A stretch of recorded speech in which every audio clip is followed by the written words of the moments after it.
भावपूर्वक मथेन वंदामि, श्रद्धा पूर्वक मथेन वंदामि। बोलिए शांतिनाथ भगवान की जय। आचार्य भगवंत की जय।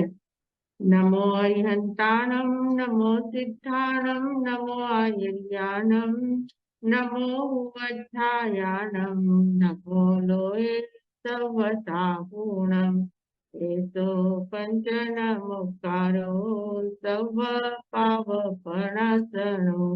मंगलानंद सभ्येतिं परमं हवै मंगलम्, परमं हवै मंगलम्।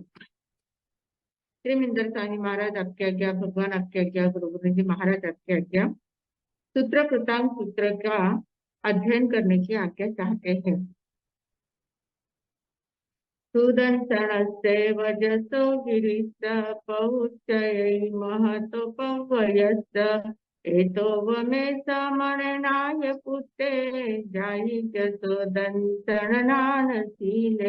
जायि जसोदंसरणानशीले। परम आदरणीय, परम वंदनीय, परम पूजनीय 2400 तीर्थंकर भगवान, पंच परमेश्वरी भगवान तथा ज्ञानी, ध्यानी, त्यागी, तपस्वी समस्त ऊर्जा महापुरुषों के चरणों में भावपूर्वक वंदन।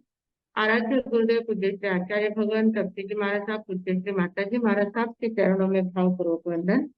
संस्कार भारती वाणी भूषण पूज्य श्री प्रीति सुधा जी महाराज साहब, पूज्य श्री अरुण प्रभा जी महाराज साहब के चरणों में भावपूर्वक वंदन। यहाँ उपस्थित सभी धर्म प्रेमी, श्रद्धावान, जिज्ञासु भाइयों तथा कुशल बहनों, हम लोग सूत्र पिटांग में विविध मत वाले जो लोग हैं, दार्शनिक मत वाले जो विविध प्रकार के लोग हैं, उनके दर्शन की थोड़े थोड़े स्थूल रूप से थोड़ी थोड़ी बातें हम समझने का प्रयास कर रहे हैं। यहाँ ये जो पहला अध्ययन है, इस पहले अध्ययन में एक एक मत का एक एक गाथा, एक मत की और दूसरी गाथा उनके खंडन की, मतलब उसका समाधान करने की, इस प्रकार से इन गाथाओं का चयन किया गया। छठी गाथा से लेकर हम लोग 12 गाथा तक तो देख लिए हैं। आज हमारी 13वीं गाथा है। तो छठी से लेकर 12वीं गाथा तक हम लोगों ने चार्वाक मत देखा, वैदिक मत, वैदिक परंपरा वालों का सब सारा मत देखा। वैदिक परंपरा में कितने भेद होते हैं वो सारे देखे। चार्वाक का मत देखा। कल हमने देखा तत्जीव तत्शरीरवादी का मत देखा। और एक देखा हमने एकांतवादी जो होते हैं। एकांतवादी यानी आत्मा एक ही है, ब्रह्मवादी जिसको कहते हैं, ब्रह्माद्वैतवादी जिसको कहते हैं, इन लोगों का मत भी हमने कल देखा था। आज हम दो मत देखने वाले हैं, दो प्रकार के मत देखने वाले हैं। एक है अक्रियावाद। अक्रियावादी का क्या मत होता है, वो किसको अक्रिया करते हैं, अकर्ता किसको बोलते हैं और कौन करता है, इन सारी बातों का वो अपने दर्शन में उसका विश्लेषण करते हैं। और दूसरा मत है आत्मश्रेष्ठवाद। आत्मश्रेष्ठवाद यानी आत्मा, ये छठा वाद है। मतलब 6 प्रकार के द्रव्य होते हैं जो अपन जो द्रव्य मानते हैं, जैन दर्शन में जो द्रव्य माने गए हैं उन द्रव्यों को वो नहीं मानते हैं। उनका कहना है पंच महाभूत, ये 5 महाभूत है, 5 द्रव्य है, और छठा आत्मा।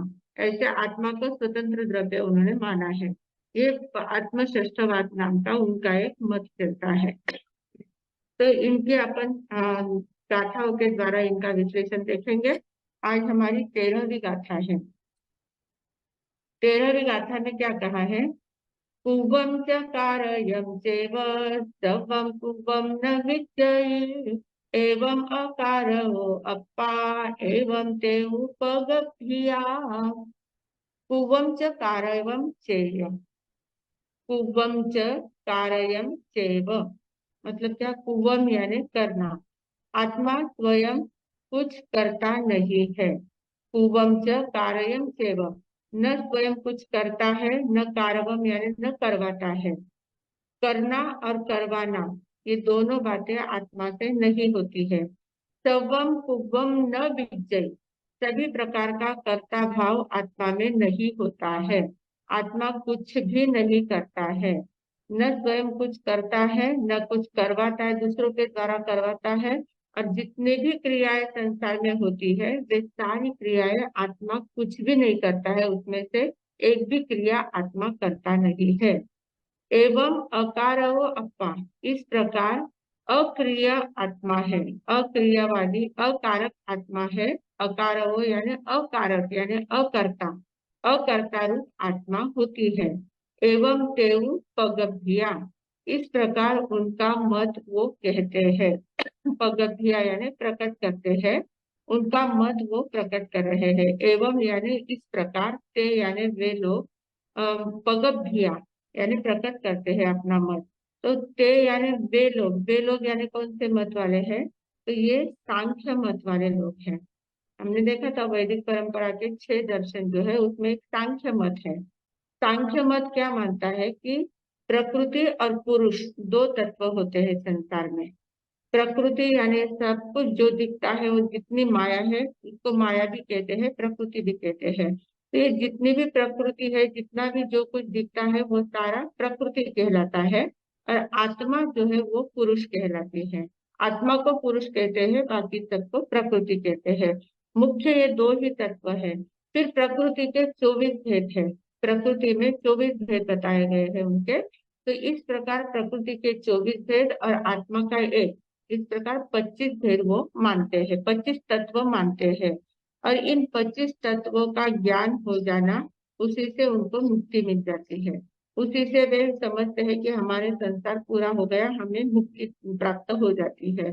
तो इस प्रकार उनकी मुक्ति की भी भावना, कल्पना इस प्रकार की है।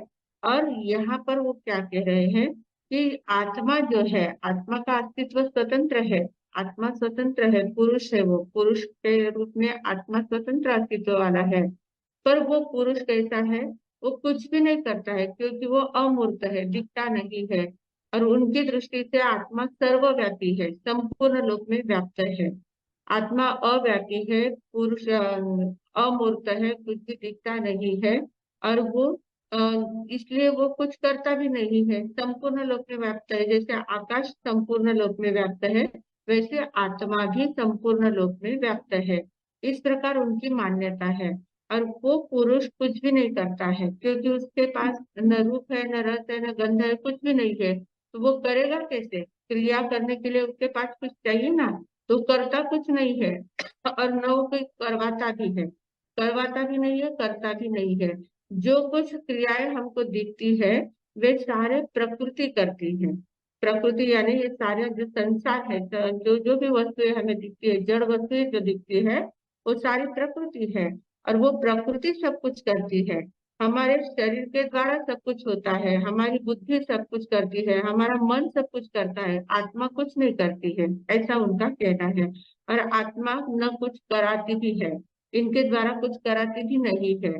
सिर्फ हमें आभास होता है कि आत्मा सब कुछ करती है। मतलब कैसे कैसे मान्यताएं होती है इन लोगों की।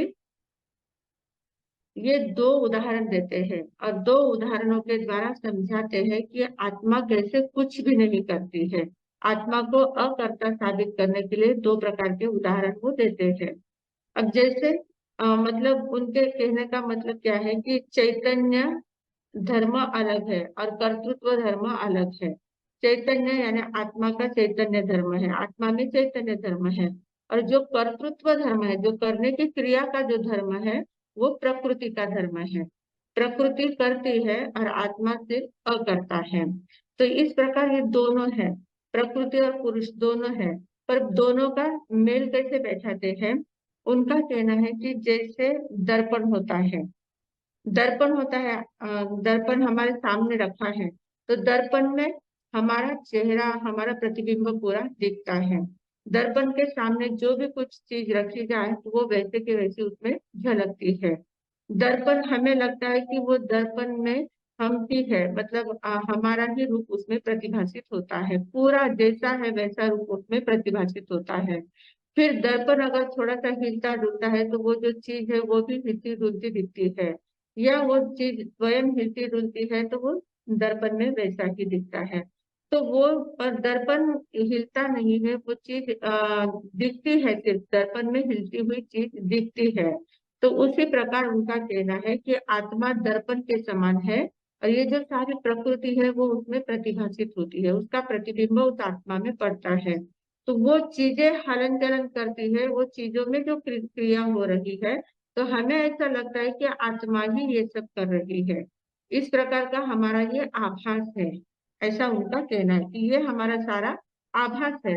और इस आभास के कारण हम आत्मा को ही कर्ता मान लेते हैं, ऐसे हम मूर्खता करते हैं, ऐसा उनका कहना है, जिनका सांख्य मत का कहना है। तो एक उदाहरण ये देते हैं, दर्पण में हमारा प्रतिबिंब हिलता डुलता नजर आता है, पर वो दर्पण में सिर्फ उसकी प्रतिछाया होती है, प्रतिबिंब होता है। तो उसके लिए उन्होंने नाम दिया है मुद्रा प्रतिबिंबोदय न्याय। ये कुछ न्याय की बातें होती है, जैसे देहरी दीपक न्याय। तो देहरी दीपक न्याय का मतलब क्या होता है कि अगर अगर दीपक जो होता है, दिया जो होता है, वो देहरी पर रख दिया जाए, दरवाजे के बीच में अगर उसको रख दिया जाता है, तो वो क्या करता है, अंदर भी प्रकाश देता है, घर के अंदर भी प्रकाश देता है, घर के बाहर में भी उसका प्रकाश पड़ता है। तो दोनों ओर उसका प्रकाश पड़ता है, इसलिए उसको देहरी दीपक न्याय कहा जाता है। तो ऐसे ये शास्त्र में या साहित्य में ये न्याय अलग अलग प्रकार के होते हैं। तो उसमें ये एक न्याय का बताया गया है कि मुद्रा प्रतिबिंबोदय न्याय। मुद्रा प्रतिबिंबोदय न्याय यानी क्या, कि जो मुद्रा प्रतिबिंबित होती है, दर्पण में जो मुद्रा प्रतिबिंबित होती है, तो वो हमें सही लगती है। पर जैसे ही दर्पण को हटाया दिया जाए या उस चित्र को उससे दूसरी जगह हटाया दिया जाता है, तो दर्पण में कुछ नहीं रहता है। तो दर्पण स्वयं उस चित्र को हिलाता नहीं है, दर्पण स्वयं उस चित्र में कुछ क्रियाएं करवाता नहीं है, सिर्फ उसमें प्रतिभास होता है। तो इस प्रकार आत्मा में भी सिर्फ प्रतिभास होता है, प्रकृति सब कुछ करती है। इस प्रकार की एक मान्यता उनकी है। दूसरा वे उदाहरण देते हैं, जपा कुसुम जपा स्फटिक कुसुम न्याय। जपा कुसुम स्फटिक न्याय, इस प्रकार से वो एक न्याय दूसरा बताते हैं। तो जपा कुसुम यानी लाल फूल होता है, लाल कलर का फूल होता है, उसको जपा कुसुम कहते हैं। और स्फटिक जो होता है, स्फटिक एकदम निर्मल होता है, ट्रांसपेरेंट होता है। स्फटिक का रत्न जो होता है वो एकदम ट्रांसपेरेंट होता है, उसमें कुछ भी नहीं होता है, एकदम निर्मल होता है। पर अगर उस स्फटिक के सामने, स्फटिक के पास में अगर वो जपा कुसुम रखा दिया जाए, वो लाल फूल अगर उसके पास में रख देते हैं, तो वो जो स्फटिक मणि होता है, वो मणि लाल रंग का दिखने लग जाता है, क्योंकि उसके पास जपा कुसुम रखा हुआ है, लाल पुष्प रखा हुआ है। तो स्फटिक लाल रंग में हमें दिखता है। वास्तव में वो लाल होता नहीं है, पर वो लाल रंग का दिखता है।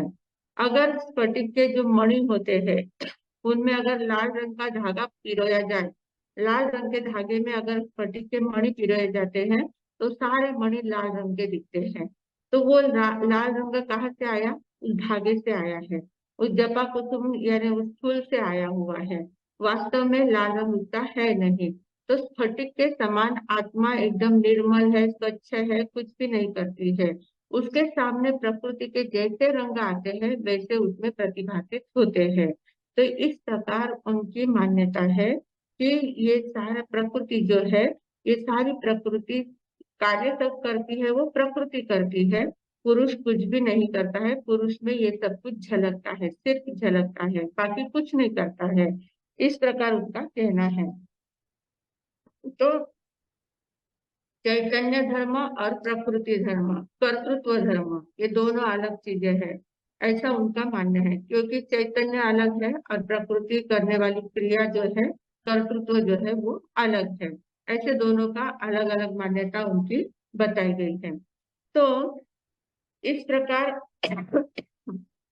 ये जो पुरुष में जो झलकता है, प्रकृति की क्रियाएं जो पुरुष में झलकती है, तो वो झलकने वाली क्रिया ऐसा लगता है कि वो पुरुष ही करता है। तो उसमें जो सुख दुख की अनुभूति दिखती है, जो कर्तृत्व भाव की जो अनुभूति दिखती है, जो जो जो भी उसका भोग होता है, मतलब जो क्रिया करते हैं तो उसका भोग भी भोगना होता है। तो क्रिया प्रकृति करती है और उसका भोग पुरुष भोगता है, ऐसा हमें प्रतिभाषित होता है। इस प्रकार उनका कहना है। तो और हम वास्तव में देखते हैं तो कर्ता प्रकृति मानते हैं। तो उनका कहना है कि अगर हम उनको पूछे कि अगर प्रकृति करता है और पुरुष सिर्फ अ करता है, वो कुछ भी नहीं करता है, तो फिर इस शरीर में से दूसरे शरीर में, इस भव में से दूसरे भव में शरीर आत्मा कैसे जाती है? आत्मा जाती है या प्रकृति ही जाती है? ऐसा उनको पूछा जाता है। तो उनका कहना है कि प्रकृति ही जाती है, दूसरे भव में प्रकृति ही जाती है। मतलब दूसरा भव जो झलकता है वो आत्मा में झलकता है, वो प्रकृति का ही दूसरा भव होता है, वो सिर्फ आत्मा में झलकता है। हमें लगता है कि आत्मा उस भव में गई है। इस प्रकार की उनकी अलग टाइप की मान्यता होती है, तो वो अक्रियावादी है। मतलब उनका कहना है कि आत्मा कुछ करता ही नहीं है। आत्मा न परभव में जाता है, न इस भव में जाता है, न स्वर्ग में जाता है, न नरक में जाता है, कहीं पर भी नहीं जाता है, कुछ भी नहीं करता है। सब कुछ होता है, वो प्रकृति में परिवर्तन होता है, और वो प्रकृति का परिवर्तन हमें आत्मा में झलकता है। तो ये सारी उनकी मान्यता है। तो इसके लिए 14वीं गाथा में उसका थोड़ा सा समाधान देने का प्रयास किया है। जेतेऊ जेतेऊ वाइनो एवं लोएते सिंको सिया तमाओ ते तमम जंती मंदा आरंभ निस्तिया। जे ते उ वाइनो एवं, जो ये जो बातें हैं, प्रकृति और पुरुष की जो बातें हैं, प्रकृति करता है, पुरुष अ करता है, आत्मा अ करता है, इस प्रकार की जो बातें हैं, ये जो वादी लोग, वाइनो यानी जो वादी लोग हैं, सांख्यवाद वाले जो लोग हैं, सांख्य मत वाले जो लोग हैं, उनकी ये जो बातें हैं, वे तेसिम लोए तेसिम को किया, वो लोक में कैसे चतुर्गति जो रूप संसार है, इस संसार में वो कैसे लागू होगी? चतुर हम प्रत्यक्ष देख रहे हैं कि पुरुष मृत्यु होती है, मृत्यु होने के बाद पुनर्जन्म होता है, कोई तिर्यक बनते हैं, कोई नरक में जाते हैं, कोई मनुष्य बनते हैं, कोई देव बनते हैं। और ये प्रकृति का हमारा संसार चलता रहता है। आत्मा हर एक जगह, अलग अलग जगह पर जन्म लेती है, और आत्मा के जैसे कर्म होते हैं वैसे उसको जन्म मिलता है, वैसे उसको प्रकृति मिलती है, वैसे उसका शरीर मिलता है। ये सारी बातें जो हम मानते हैं, तो फिर ये कैसे सिद्ध होगी? अगर आत्मा कुछ करता ही नहीं है, सिर्फ प्रकृति ही झलकती है उसमें, तो फिर वो आत्मा परलोक में जाएगी कैसे? फिर आत्मा मुक्त कैसे होगी? आत्मा संसार में कैसे परिभ्रमण करेगी? ये चतुर्गति रूप जो संसार है, ये संसार कैसे व्यतीत हो सकता है फिर? तमाओ ते तमम जंती, तो इसलिए क्या कहा कि तमाओ, तमाओ यानी तम यानी अंधकार, मतलब वे एक अंधकार से निकलकर तमम जंती दूसरे अंधकार में ही जाते हैं। मतलब अज्ञान रूपी जो अंधकार उनका है, उनकी जो ये मान्यता है, वो अज्ञान रूपी अंधकार की मान्यता है, अज्ञानता की मान्यता है, विपरीत मान्यता है।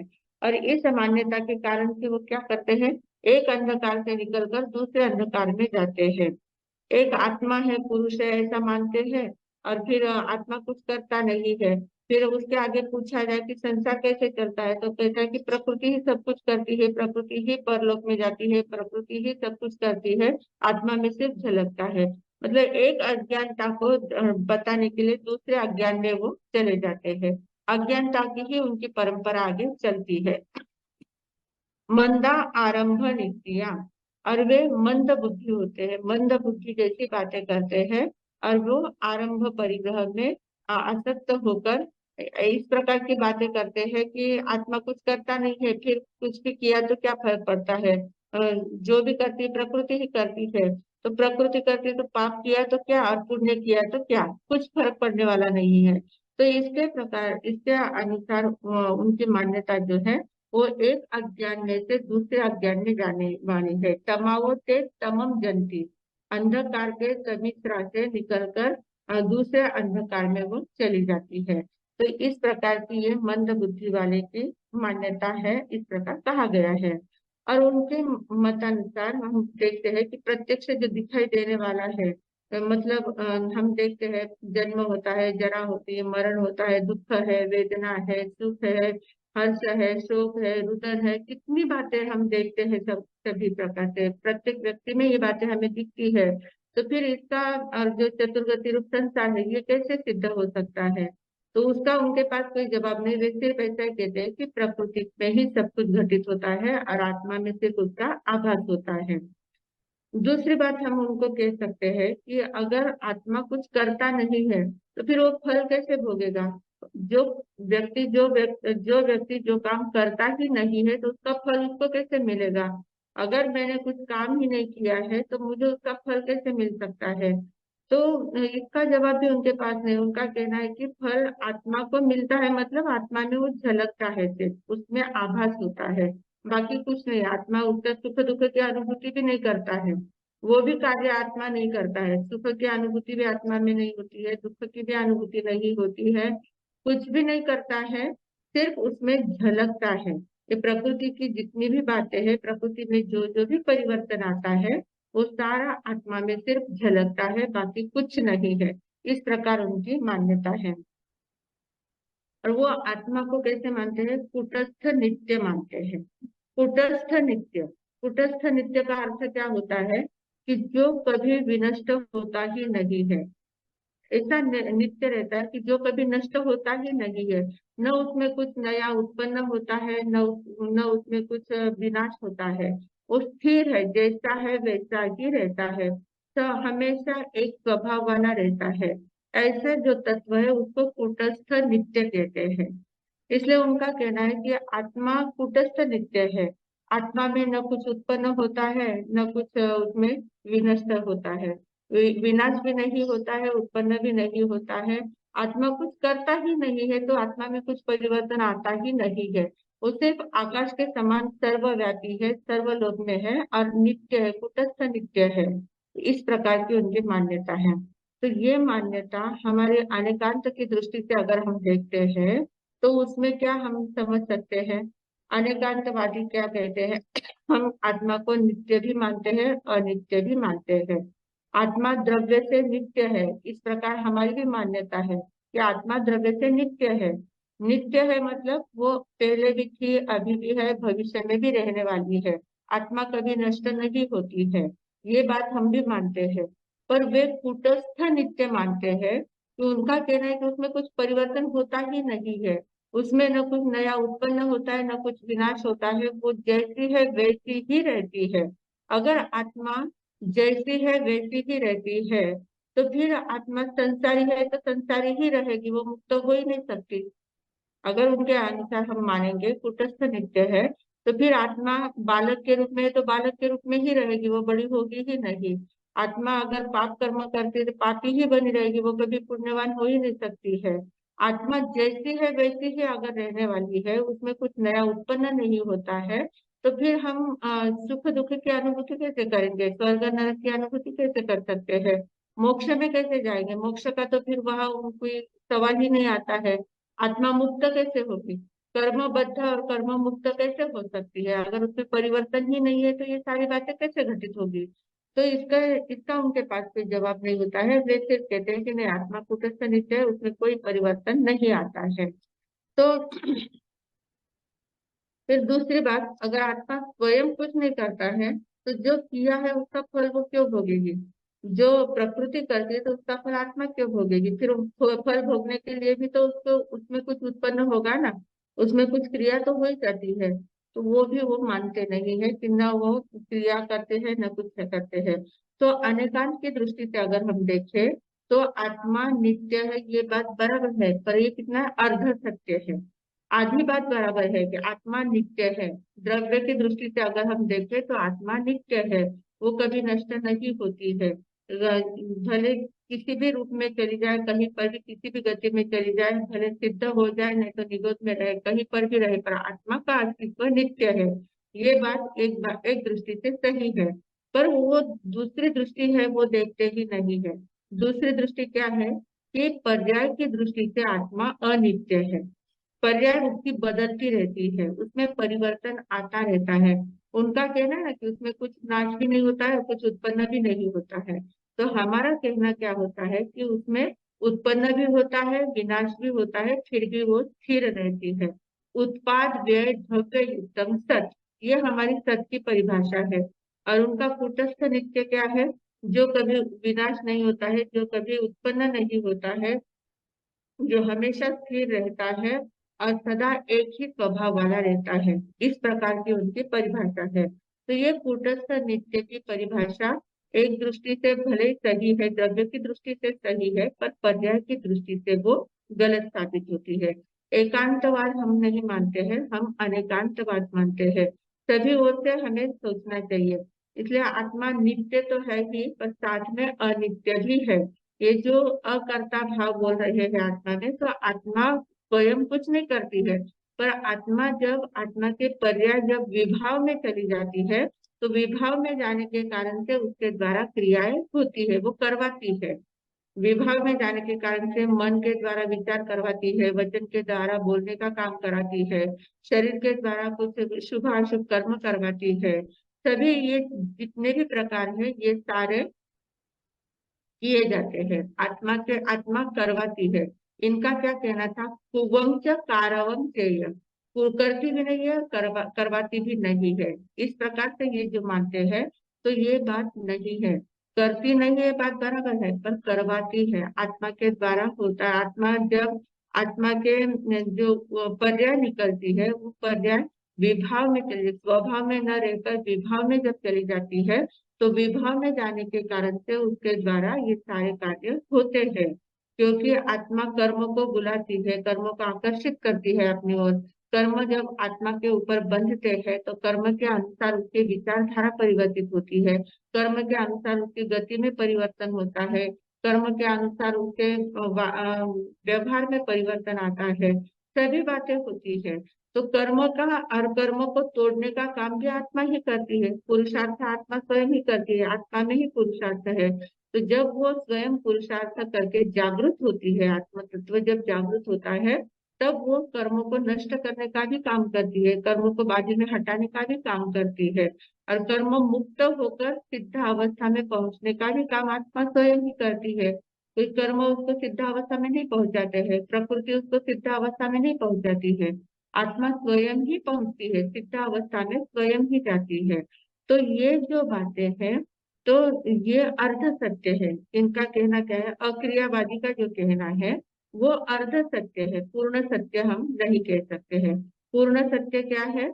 आत्मा नित्य भी है और अनित्य भी है, नित्यानित्य है। नित्यानित्य रूप जो आत्मा है, उसके स्वरूप को जब हम जानते हैं, तब हम पूर्ण सत्य की ओर बढ़ सकते हैं। तब तक हम अधूरा सत्य नहीं स्वीकार करते हैं। तो इस प्रकार ये अक्रियावादी की बात हमने देखी है। अब 15वीं जो गाथा है, 15वीं और 16वीं गाथा जो है, इसमें आत्मश्रेष्ठवाद कहा गया है। आत्मश्रेष्ठवाद का स्वरूप बताया गया है। आत्मश्रेष्ठवाद या षट पदार्थवादी आत्मा, षट पदार्थवादी का दर्शन है। तो इसमें इन्होंने क्या कहा है? 15वीं गाथा हम देखते हैं, पहले 15वीं गाथा पढ़ लेते हैं। संति पंच मह भूया इह मेगे सीमा किया, आय छठ पूर्ण आहु आया लोए व्यसाश्रये। संति पंच मह भूया इह मेगे सीमा किया, आय छठ पूर्ण आहु आया लोए यशाश्रये।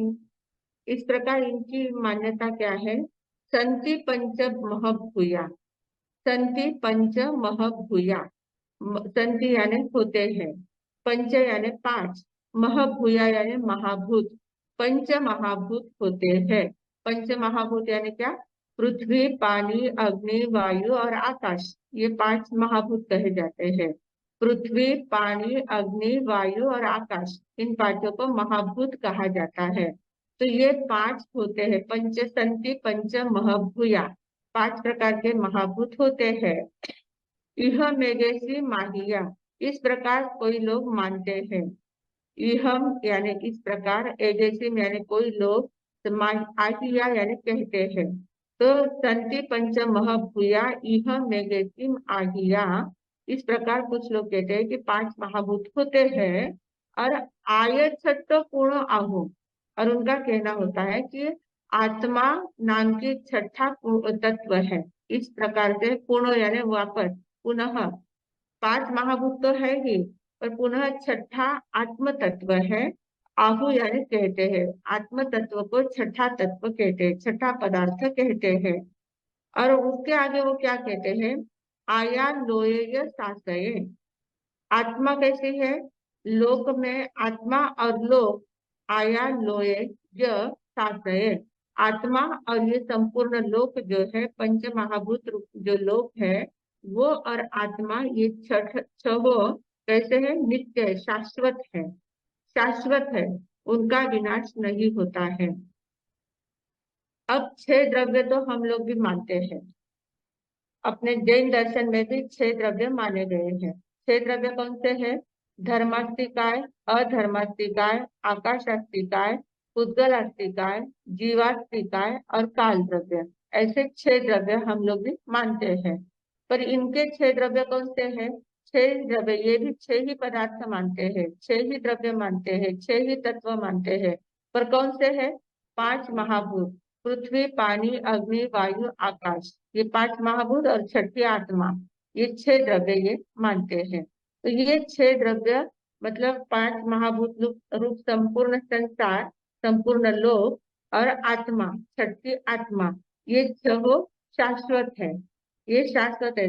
आया लोय सासय, ये छह शाश्वत है। अब इस प्रकार षट पदार्थवादी इनको कहते हैं। षट यानी छह, पदार्थ यानी पदार्थ तत्ववादी यानी छह पदार्थवादी, इन लोगों को कहा जाता है, या आत्म षष्ठवाद भी कहा जाता है। षष्ठ यानी छठा, आत्मा को छठा, छठा आत्मा मानने वाले ये वादी लोग होते हैं। तो इसमें कौन कौन से लोग होते हैं, कौन से दर्शन वाले लोग इसमें आते हैं, तो कहते हैं कि इसमें वेदवादी, जो वेदों को मानने वाले लोग हैं, उनमें से जो सांख्य और वैशेषिक, सांख्य दर्शन वाले और वैशेषिक दर्शन वाले जो लोग होते हैं, वैशेषिक दर्शन वाले यानी जो शिव जी को मानने वाले होते हैं, शंकर को मानने वाले होते हैं, शैव व्रतधारी होते हैं। तो ऐसे जो वैशेषिक नाम के जो लोग हैं, वो वैशेषिक दर्शन वाले और सांख्य दर्शन वाले, ये दोनों दर्शन वाले वेदवादी जो है, वो इस बात को मानते हैं कि पांच महाभूत और छठी आत्मा, ये छह ही द्रव्य शाश्वत है। संपूर्ण लोक यानी पंच महाभूत और आत्मा छठा द्रव्य, इस प्रकार उनकी ये मान्यता है। तो ये इन तीनों का ये छह द्रव्य मानते हैं। पर अन्य मत वाले जो लोग होते हैं, वे अन्य मत वाले इस बात को नहीं मानते कि वे सिर्फ नित्य ही है, ये छह ही द्रव्य है और छह द्रव्य नित्य है, ऐसी सभी की मान्यता नहीं होती है। क्योंकि हमने पीछे भी देखे हैं, चारवाक दर्शन देखा, ब्रह्म द्वैतवाद देखा और अक्रियावाद वगैरह देखा। तो इसमें छह द्रव्य मानने वाले नहीं है, सभी की मान्यता एक जैसी नहीं है। इन लोगों की मान्यता ऐसी है कि ये छह द्रव्य होते हैं और वे नित्य होते हैं, शाश्वत होते हैं। फिर उनका वापिस कहना क्या होता है, दुहवो विन विनश्यन्ति, दुहवो विन विनश्यन्ति, नो य उपजये असम, सव्ये विसव्वहा भावा, नियति भावमागया, सव्ये विसव्वहा भावा, नियति भावमागया।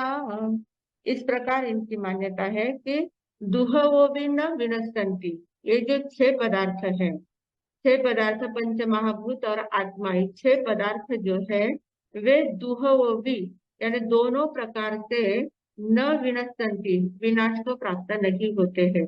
दोनों प्रकार से मतलब क्या, सकारण या अकारण, सहेतुक या अहेतुक, यानी किसी कारणवश भी वे नष्ट नहीं होते हैं, किसी के करने के द्वारा भी नहीं नष्ट होते हैं, और अपने आप भी वो नष्ट नहीं होते हैं, मतलब वे हमेशा शाश्वत ही रहते हैं। दुहवोभि न विनश्यन्ति, नोय उपजयसम, और ये छह ही पदार्थ है, शाश्वत है।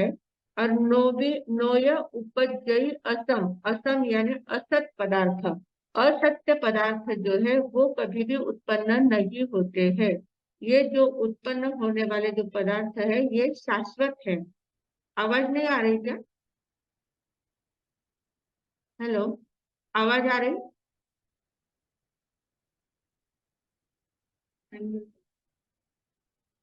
पाउस रखा,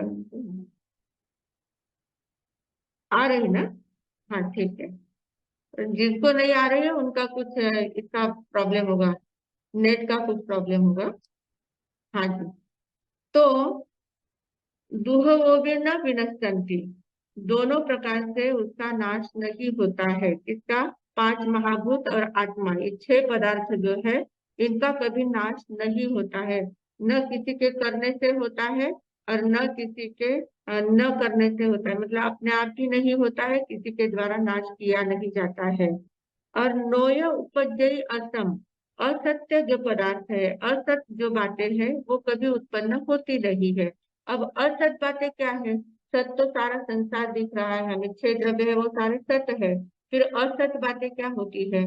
तो कुछ कुछ बातें ऐसी असत होती है जिसको कहते हैं, जैसे गगन पुष्प, आकाश पुष्प। आकाश में कभी फूल उगता ही नहीं है, आकाश पुष्प कभी होता ही नहीं है।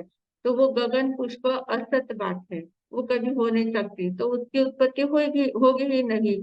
आकाश में कभी फूल उगता ही नहीं है, तो उसको हम कैसे कहेंगे कि ये आकाश पुष्प है? फिर दूसरा है गधे के सिंग। गधे के ऊपर कभी सिंग आते ही नहीं है, गधा ऐसा प्राणी है उसके मस्तक पर सिंग नहीं होते हैं। तो गधे के सिंग जो है वो भी असत चीज है। फिर वंध्या पुत्र, वंध्या पुत्र है, जो वंध्या स्त्री है उसका पुत्र कभी हो ही नहीं सकता, वो वंध्या ही है तो उसका पुत्र कैसे रहेगा? तो इसलिए वंध्या पुत्र भी असत है। तो ये ऐसी कुछ कुछ बातें हैं जो असत होती है, और उन असत बातों की कभी उत्पत्ति होती ही नहीं है। तो इसमें उन्होंने विशेष कुछ नहीं कहा है। नोय उपजय असम, असत बातें उत्पन्न कभी होती नहीं है। सव्वे भी सव्वहा भावा, नियति भाव मा गया,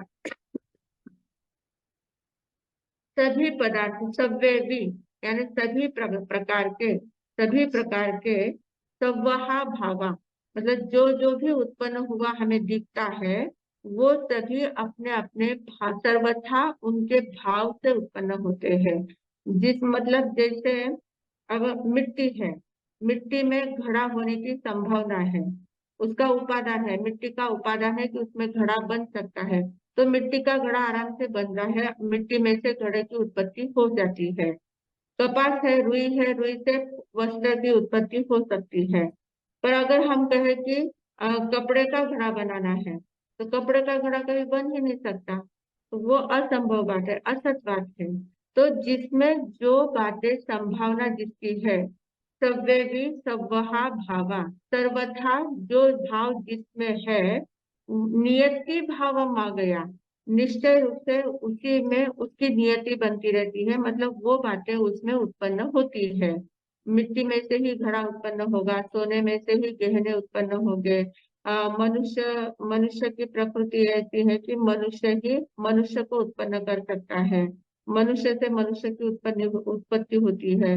कपास से, रुई से धागा तैयार होता है, उससे कपड़ा उत्पन्न होता है। ईट चूना मिट्टी से मकान की उत्पत्ति होती है। लकड़े से अनेक प्रकार के जो लकड़ियां होती है उससे अनेक प्रकार का फर्नीचर तैयार होता है। तो जिसमें जो संभावना है वो बातें उसमें से उत्पन्न होती है।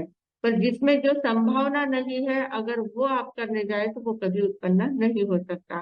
तिल में से ही तेल निकलेगा, रेती में से तेल नहीं निकलेगा, मिट्टी में से तेल नहीं निकलेगा, कितना भी उसको आप प्रयास करेंगे उसमें से तेल निकालने का, तो मिट्टी में से तेल निकल ही नहीं सकता है। दूध में से ही मक्खन निकलने वाला है, पानी का कितना भी बिलोना किया तो उसमें से मक्खन निकलने वाला नहीं है। तो इस प्रकार उनकी मान्यता ये है कि ये जो छह द्रव्य है ये हमेशा शाश्वत रूप में है, उसमें उत्पत्ति होती है, उसमें परिवर्तन होता रहता है, उन ये मानते हैं परिवर्तन को। उसमें अलग अलग रूप उत्पन्न हो सकते हैं।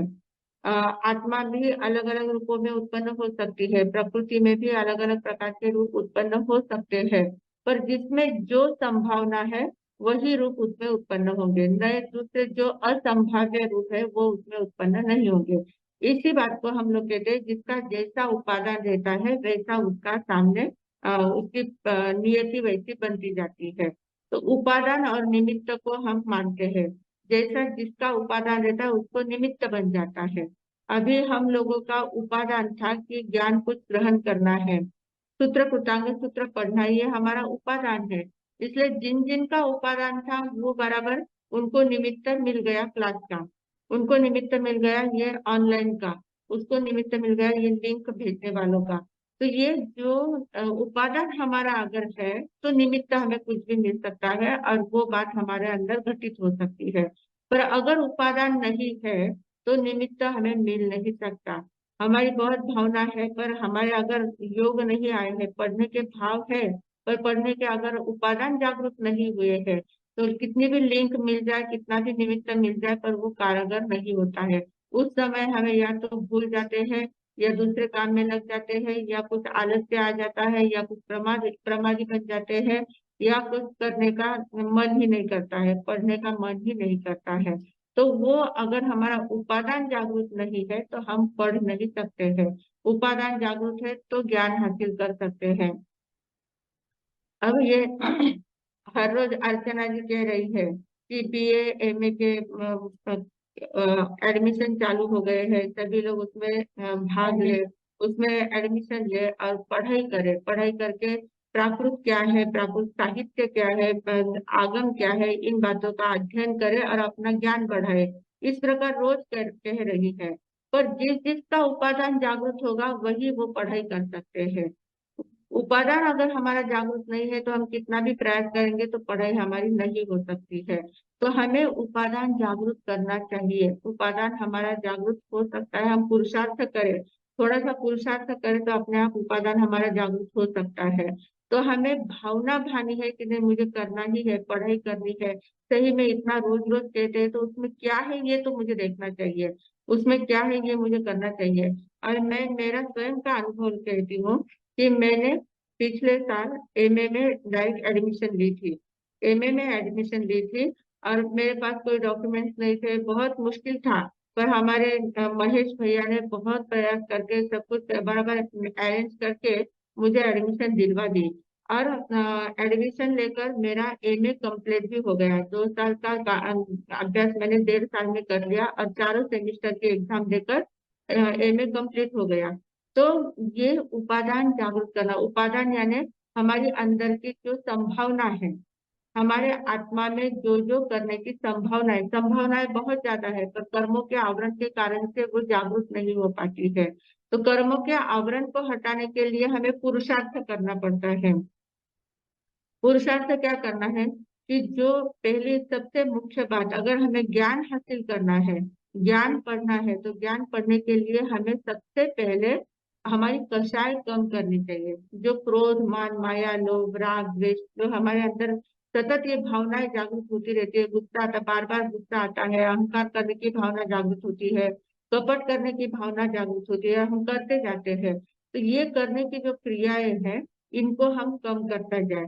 जैसे भी प्रसंग आ जाए, कितना भी गुस्से का प्रसंग आया तो उस समय हम अगर कंट्रोल कर लेते हैं अपने ऊपर, अपना थोड़ा कंट्रोल करके उसको अगर शांत कर लेते, समझ लेते कि अभी मुझे गुस्सा करने की जरूरत है क्या, सामने वाले से गलती हो गई है पर गुस्सा करने से क्या वो गलती सुधर जाएगी, क्या नहीं सुधरेगी। उल्टा मैं शांत रहकर उसको शांत भाव से समझाऊंगा तो वो गलती सुधर सकती है।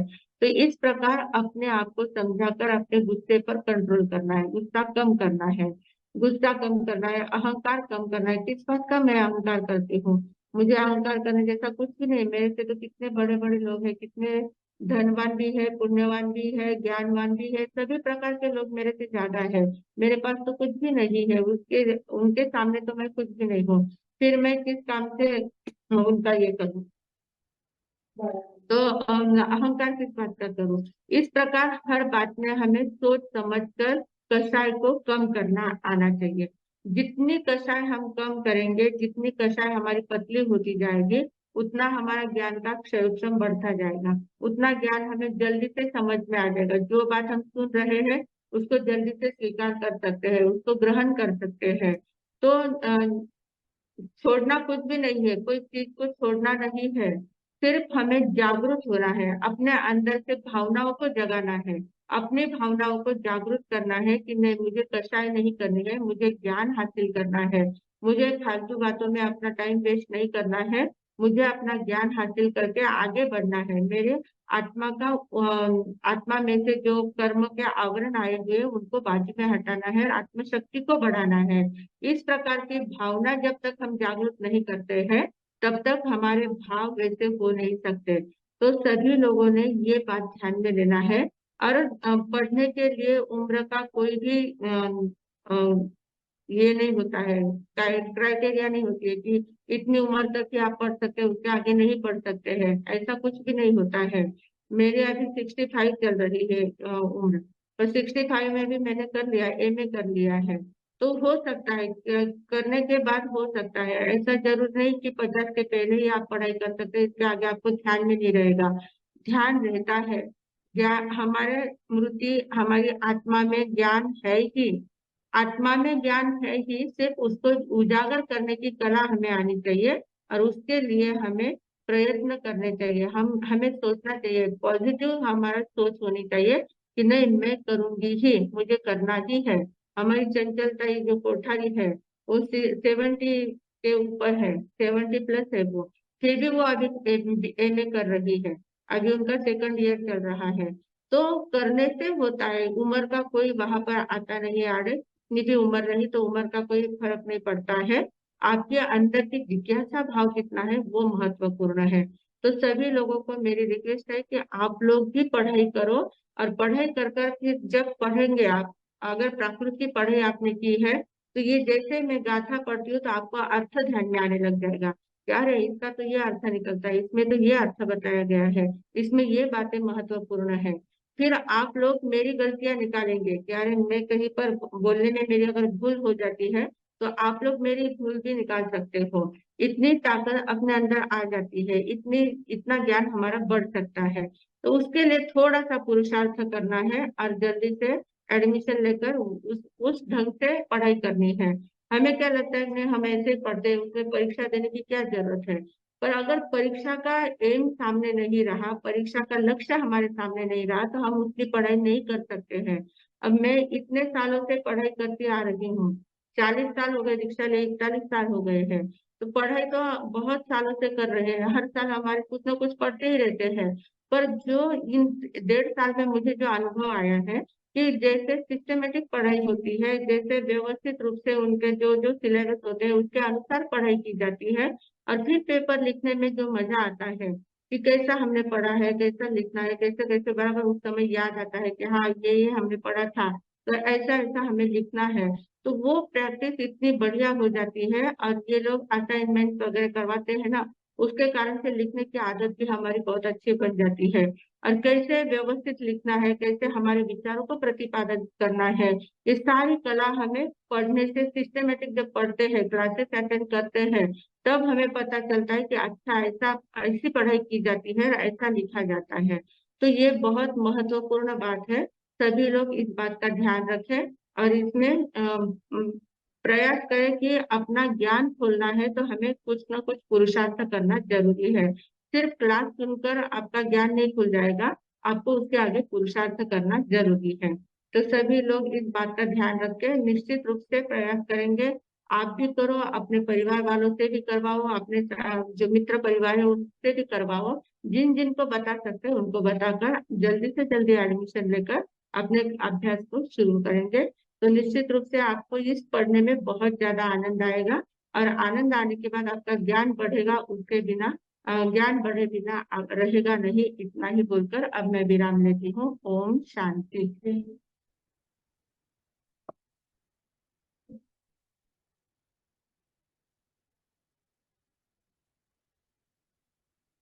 मध्यानंद मीमांस। हाँ जी, दया। दर्शन शास्त्र का हम पढ़ाई कर रहे सूत्र कृतांग की सारी, क्या है बुक, सारी बातें हमें क्या हो रही, दर्शन शास्त्र पढ़ने से अनेक विविध मत वाले लोगों की क्या क्या मान्यता है उस पर हम विचार कर रहे हैं। अभी कैसा है, तौलनिक अभ्यास होता है, खाली हम जैन धर्म की क्या मान्यता है फिर हमारे ही सत्य है उनका ऐसा नहीं है कि हर एक की मान्यता जब देखते हैं तब पता लगता है कि उसमें और हमारे में साम्य क्या है।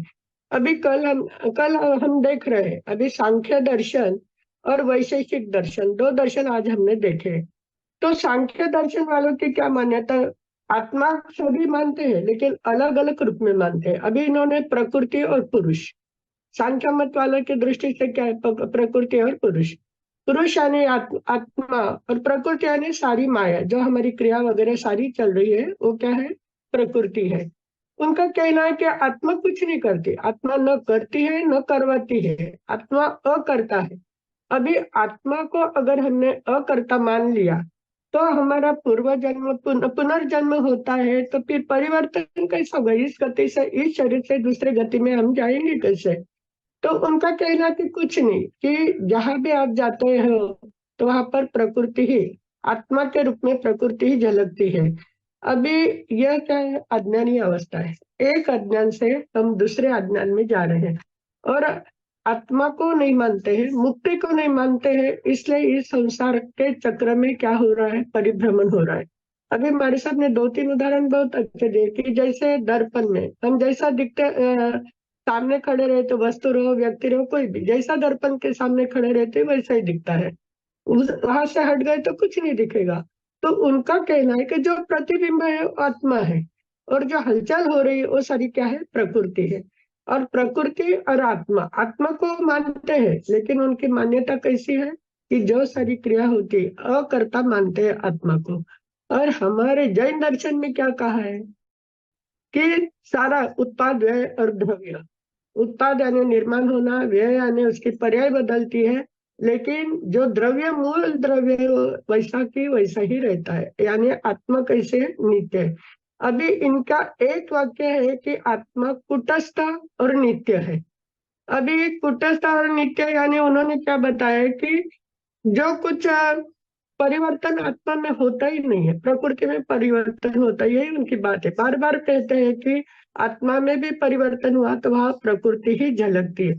इसलिए पुण्य पाप कर्म शुभ कर्म अशुभ कर्म वहां पर आता ही नहीं कि कुछ करता नहीं करवाता नहीं है, तो फिर कैसा है।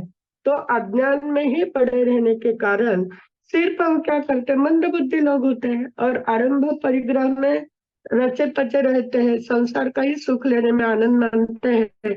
और यहाँ से आगे जाकर उनका कहना है पुनर्जन्म भी हुआ तो वह आत्मा आएगी लेकिन उसके साथ प्रकृति ही काम करेगी। तो एक ऐसे है अज्ञानवादी लोग हैं। अभी उसके आगे वैशेषिक दर्शन जो बताया, तो वैशेषिक दर्शन की क्या मान्यता है, पंच महाभूत और छठा क्या है, आत्मा है। आत्मा को मानते हैं। अभी जैसे ये 6 बातें मानते हैं तो आत्मषष्ठवादी उनको कहा जाता है। अभी आत्मषष्ठवादी यानी 5 महाभूत और छठी आत्मा। तो 5 महाभूत के रूप में जैसे हम 6 द्रव्य मानते हैं, धर्मस्थिकाय अधर्मस्थिकाय आकाशस्थिकाय काल उद्गलस्थिकाय जीवास्थिकाय, ये 6 द्रव्य हम मानते हैं, वो 6 तत्व मानते हैं कि पंच महाभूत। अभी उनका कहना क्या है, ये जो पहले जो ये बताया हमने, सांख्य दर्शन वाले क्या मानते हैं, प्रकृति के 24 भेद है और 25वीं आत्मा। जिन्होंने 25 तत्वों को जान लिया उसकी मुक्ति हो गई, ऐसी उनकी मान्यता है। लेकिन इनकी मान्यता क्या है, वैशेषिक दर्शन वाले, कि पंच महाभूत है और छठी आत्मा है। अभी आत्मा कैसी है, नित्य है, शाश्वत है, और जो सत्य बात है उसी को वो मानते हैं, असत्य को नहीं मानते। जैसे आकाश पुष्प बताया, गधे के सिंह बताए, और भी 2-4 उदाहरण हमारे सामने दिए। तो उसी तरह वो जो सत्य नहीं है, जो असत्य है वो सत्य है, सत्य नहीं है वो। जो जिसमें जो संभावना होती है वही उसकी नियति होती है। जैसे मिट्टी से घड़ा, रुई से कपड़ा, सोने से गहने, लकड़े से फर्नीचर, और इसी प्रकार तिल से ही तेल निकलता है, दूध में से मक्खन निकलता है। तो आत्मा अलग अलग रूप में निर्मित होती है और आत्मा अलग, जिसका जैसा उपादान होता है वैसा उसे निमित्त मिलता है और निमित्त मिलने के बाद आत्मा जागृत होती है। अभी हरे की हम देख रहे हैं तो यहाँ पर हमें काफी बातें अच्छी लगती है कि जैन दर्शन भी यही मानता है कि जिसका उपादान होता है उसको निमित्त मिलता है, और निमित्त से अगर जागृत हो गए तो पुरुषार्थ करते हैं। अभी हमारे सामने स्वयं का अनुभव बताया कि जो वर्धमान एजुकेशन सेंटर शुरू हुआ है, हमें गौरव होना चाहिए कि जैनों की कहा तो भी ऐसी जैन यूनिवर्सिटी से डिग्री मिलने वाली, ये क्या वर्धमान एजुकेशन सेंटर की डिग्री नहीं है। वर्धमान एजुकेशन सेंटर ने विश्वकर्मा यूनिवर्सिटी से, जो पुणे में एकदम फेमस है, MIT जैसे VIT जैसी यूनिवर्सिटी जो फेमस है उनके साथ टाइप करके यह इतना अच्छा उपक्रम शुरू किया है। लेकिन बहुत थोड़े लोगों को लगता है कि अभी डिग्री लेके क्या करोगे। डिग्री लेकर क्या करना ये महत्वपूर्ण नहीं है, कि डिग्री एक ऐसा होता है कि जो अभ्यास होता है उसके कैसे होते हैं, सिलेबस होता है, सिस्टमेटिक होता है, किस तरह से प्रश्न असाइनमेंट अभी हमारे सबने बताया कि किस तरह से अभी हम लोग पढ़ाते हैं तो प्रश्न निकालते हैं, प्रश्न निकलने के बाद उसके उत्तर आते हैं, एग्जाम होती है, एग्जाम के लिए हम पूरा स्टडी करते हैं। अभी जो हमारे यहाँ कर्म सिद्धांत, लेशा, बहुत सारे विषय हैं। अगर जिसने कर्म सिद्धांत, जैन सिद्धांतों का प्रायोगिक स्वरूप, देव शास्त्र गुरु की मान्यता हमारी कैसी है, उसने इतना अच्छा डिटेल में बताया, तुलनात्मक बताया है कि हमारी मान्यता क्या है और वास्तविकता क्या है, इस अभ्यास के माध्यम से हमें समझती है। फिर जैन सिद्धांतों का कर्म सिद्धांत जब बताते हैं कि जैन धर्म सारा कर्म पर ही निर्भर है ना, कर्म के द्वारा ही सारी घटना घटती है, तो उसका भी, यानी बहुत सारे विषय हैं। तो इन विषयों के कारण, अभ्यास के कारण निश्चय में क्या, ये मत सोचना कि इस उम्र में डिग्री लेके क्या करेंगे। डिग्री इसलिए लेना है डिग्री कि हमारी ज्ञान की जो धारा है वो कैसे ऊपर ऊपर चढ़ेगी और किस तरह से हम पुरुषार्थ करेंगे। कर्म तो खपाना है। अभी रात्र के जो हमारे हमें क्लास चल रहे हैं, हमने काफी क्लास की, 3 साल से हमारी ये श्रृंखला चल रही है, कितनी जानकारी हमें हुई है। लेकिन क्या होता है, आप सुनते हो, पढ़ते हो, उस समय आपकी बात, सारी बातें ध्यान में रह जाती है। लेकिन किसी ने कुछ प्रश्न पूछा तो आप उतना तुरंत सब उत्तर नहीं दे पाओगे। याद आएगा आपको, कभी सुना हुआ है तो कभी ध्यान में आएगा, हाँ हाँ मैंने ये सुना था, ऐसा आप बोलते हैं, लेकिन तुरंत जवाब नहीं दे पाते। जिस समय हम अभ्यास करते हैं प्रश्नोत्तर के रूप में, परीक्षा देते हैं, तब आपको क्या होता है, उत्सुकता रहती है कि परीक्षा में मेरे नंबर कैसे आएंगे, कितना मुझे याद है, किस तरह से मैं लिख सकती हूँ। ये सारी बातें किसके माध्यम से समझती है, परीक्षा के माध्यम से। तो मैं तो सभी को, जैसे हमारे साहब ने भी आज आपको सभी को आह्वान किया है कि उन्होंने खुद ने प्रैक्टिकल किया है। अभी 41 साल के उनके ज्ञान की, जब वो पढ़ाते तो आपको सभी को पता है आगमों का इतना ज्ञान किया हुआ है उन्होंने। वो ये जैन विशारद की परीक्षा दी हुई है, आचार्य का ये किया हुआ है, काफी उन्होंने अभ्यास किया हुआ है।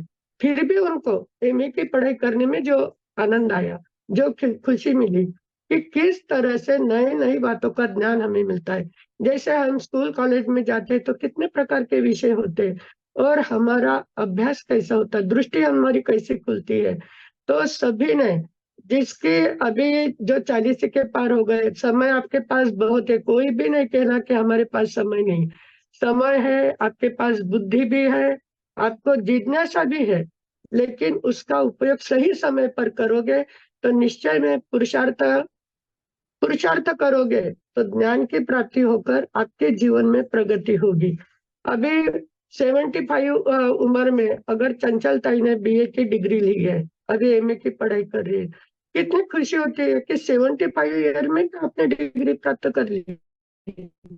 तो ये बातें कैसी होती है, सभी ने क्या करना है, इसके लिए प्रयास करना है। स्वयं कर सकते हो, स्वयं अभी किसी किसी का होगा नहीं होगा, लेकिन जो कर सकते हैं उनको आपको प्रेरणा देना है।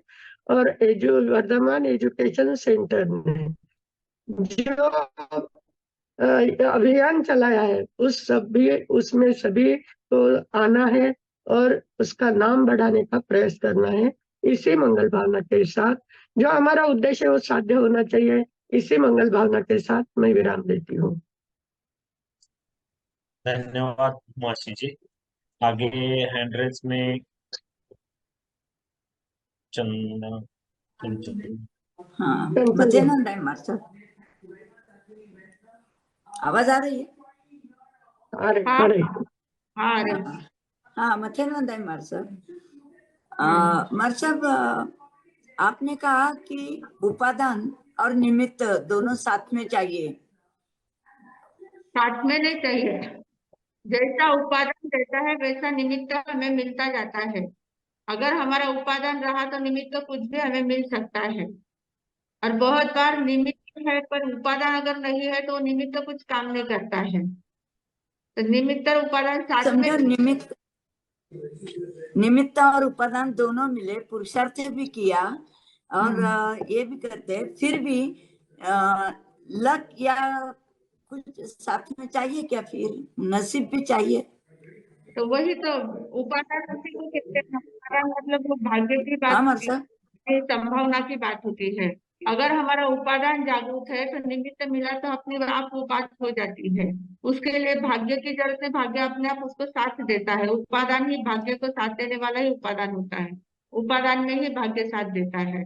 पर उपादान अगर हमारा जागरूक है तो बराबर कोई ना कोई निमित्त हमें मिल जाता है और हमारा काम बन जाता है।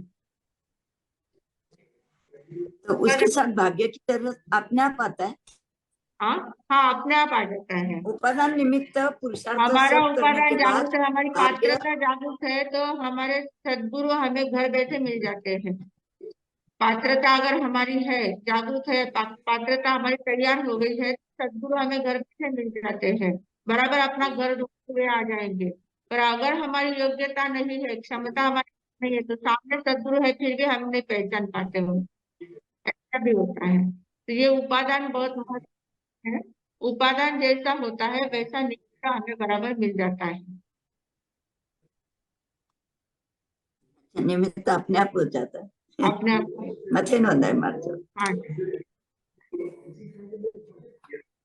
हाँ, हो गया।